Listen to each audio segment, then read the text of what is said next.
as kabis bisit ako nauyot mano ngay inila si kaadi bay alauray kasi yan na dakayway anan kaya ako anyway God is with you, our condolences way mat gawis na inilamis ng Facebook ay insilibraryo ng tiyag na and we are with you in prayers at sapay kumata. Da kayo pa ay natay na sumasalun at kayo. Amoy iman na nay ako na ay nayda.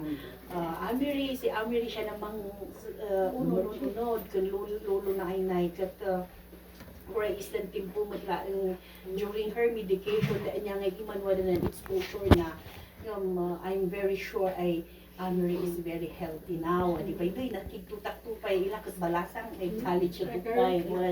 At basbasi ka na ang apoy di makibkibkibin ka. Di ba it's our heartfelt condolences. Our prayers ay you will kasi yan na, maidat ang masaksakit as isunda to git at hopefully we will be always healthy at sa inuwala isunto na makipagrik na takuran takupay makipag-celebral is nandiyan na.